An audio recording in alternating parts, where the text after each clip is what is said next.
सीतापुर नाम के एक छोटे से गांव में गोपाल नाम का एक सब्जी वाला रहता था। गोपाल गांव भर में सब्जियां बेचकर अपने परिवार का पेट पालता। गोपाल बहुत ही मेहनती था। वो रोज सुबह गांव के एक किसान मानिकलाल से सब्जी खरीदता और फिर साइकिल में ले जाकर गांव भर में उसे बेचता। गोपाल बोला, सब्जी ले लो, ताजी ताजी हरी सब्जी ले लो, ताजी हरी सब्जियां खाओ और स्वस्थ हो जाओ, सब्जी वाला। गोपाल रोज की तरह सभी के घर के सामने जोर जोर से आवाज लगाता रहा, लेकिन बहुत कम ग्राहक सब्जी खरीदने आए। ये देखकर गोपाल बहुत ही निराश हो गया। तभी एक महिला ग्राहक ने आवाज लगाई, ओ सब्जी वाले भैया, ये गोभी कैसे भाव दिए? तब गोपाल बोला, सिर्फ 40 रुपए बहन जी। औरत सब्जी लेने लगी। तब गोपाल बोला, बहन जी ये पालक भी तो ले लो, बच्चों की सेहत के लिए अच्छा रहेगा, बिल्कुल ताजी ताजी है।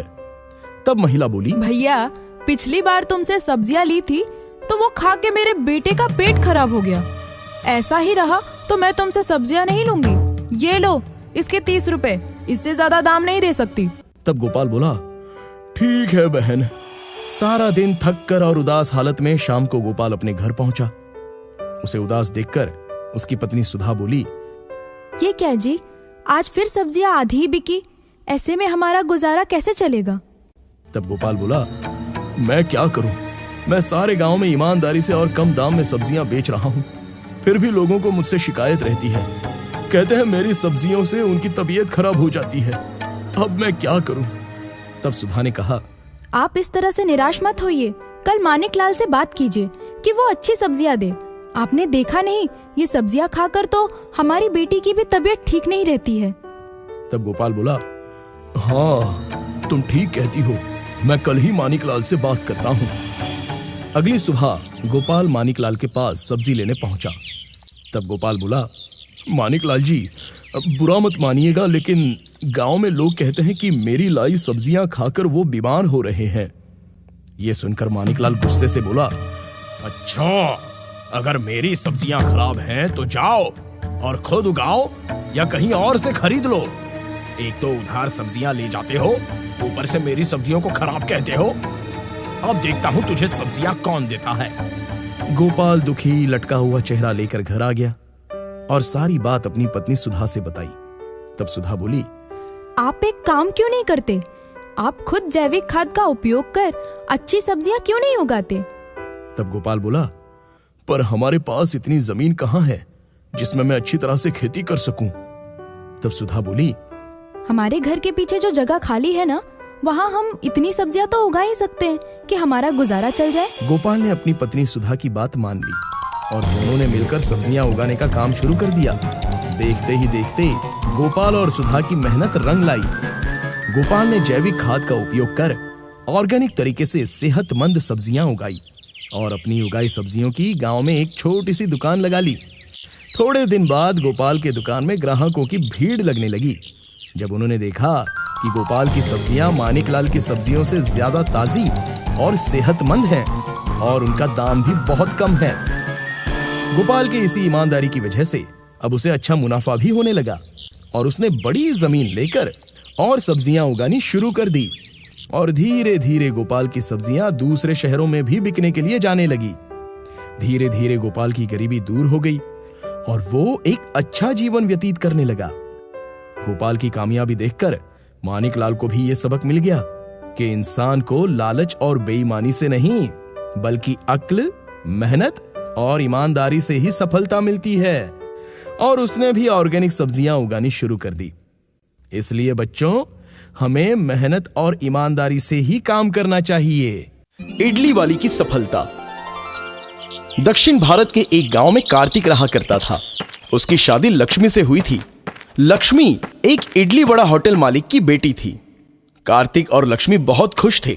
लक्ष्मी कार्तिक को रोज टिफिन बना कर देती और कार्तिक रोज अपने ऑफिस जाया करता। उनकी जिंदगी अच्छी कट रही थी, पर कुछ सालों बाद उनको किसी की नजर लग गई। एक दिन कार्तिक बड़े उदास मन से घर पहुंचा और लक्ष्मी के सामने रोने लगा। क्या हुआ जी, आप रो क्यों रहे हो? लक्ष्मी ने पूछा। कार्तिक बोला, मेरी नौकरी चली गई। लक्ष्मी ने पूछा, पर क्यों? अभी तक तो सब ठीक चल रहा था। फिर अचानक ऐसे कैसे हुआ? कार्तिक ने रोते रोते कहा, मैं जहाँ काम करता था उस मालिक ने उनकी कंपनी दूसरे को बेच दी और हमें काम से निकाल दिया। ओहो हो, पर तुम अब रो मत, ये चली गई तो दूसरी मिल जाएगी, चिंता मत करो। लक्ष्मी ने कार्तिक का धीरज बंधाया। कार्तिक ने पूछा, लेकिन लक्ष्मी, अब घर का खर्चा कैसे चलेगा? और वो रोने लगा। तुम चिंता मत करो, मैं कुछ ना कुछ जरूर कर लूंगी और तुम भी नई नौकरी ढूंढते रहना, और मुझे पूरा यकीन है ये बुरा वक्त भी जल्दी से कट जाएगा। फिर दूसरे दिन सवेरे सवेरे लक्ष्मी नींद से जल्दी उठी और बहुत सारी इडलियां बनाई और गांव में जाकर उसे बेचने लगी। इडली ले लो, ताजी टेस्टी इडली ले लो। लक्ष्मी गली गली जाकर इडलियां बेचने लगी। लोगों को लगा कि कहां होटल में जाकर इडलियां खाते हैं, जब हमारे दरवाजे में ही टेस्टी इडलियां मिल रही हैं, और वो भी होटल से सस्ती। लोग खूब इडलियां खरीदने लगे, पर कुछ लोग लक्ष्मी के बारे में उल्टा पुल्टा बोलने लगे। एक औरत बोली, अरे ओ लक्ष्मी, ये तुम क्या काम कर रही हो? तुम्हारा पति नौकरी करता है ना, फिर तुम ये इडलियां क्यों बेच रही हो? तुम्हें ये शोभा नहीं देता। इस पर लक्ष्मी बोली, कोई भी काम छोटा या बड़ा नहीं होता, अगर मैं ये इडलियां नहीं बेचूंगी तो हमारा घर कैसे चलेगा? ऐसे कई लोग लक्ष्मी को ताना मारते, पर लक्ष्मी उनकी बातों पर ध्यान नहीं देती थी। लक्ष्मी को दिन भर में अच्छे खासे पैसे मिल जाया करते थे। उसमें से कुछ पैसे लक्ष्मी खर्चे के लिए निकालकर बाकी पैसे बैंक में जमा करती। कार्तिक रोज तैयार होकर नौकरी की तलाश में जाया करता, पर निराश होकर ही लौटता था। ऐसा कई महीनों तक चलता रहा। अब लक्ष्मी इडली के साथ वड़ा भी बेचने लगी। इडली ले लो, वड़ा ले लो। इससे लक्ष्मी को और मुनाफा होने लगा। एक साल गुजरने के बाद लक्ष्मी ने सोचा कि अब बैंक में अच्छे खासे पैसों की बचत हुई होगी। उसने तुरंत बैंक जाकर पैसे निकाले। वो अच्छी खासी रकम बन गई थी। वो खुश हो गई और कार्तिक के पास गई और बोली, अजी सुनते हो, तुम नौकरी ही क्यों करना चाहते हो? कोई व्यापार क्यों नहीं करते? लेकिन व्यापार करने के लिए पैसों की जरूरत तो होती है, और वो हमारे पास नहीं है, कहां से लाऊंगा? कार्तिक ने पूछा। फिर लक्ष्मी ने उसे जमा किए पैसे बताए। उसे देखकर कार्तिक की आंखें भर आई। फिर उन्होंने गांव में एक इडली वड़ा की दुकान शुरू की और दोनों भी उस दुकान में लगन से काम करने लगे। इससे उनकी आर्थिक प्रगति भी हो गई। तो दोस्तों, इस कहानी से हम ये सीखें कि कोई भी काम छोटा या बड़ा नहीं होता। अगर कठिन परिस्थिति आती है तो हमें उसका डट कर सामना करना चाहिए।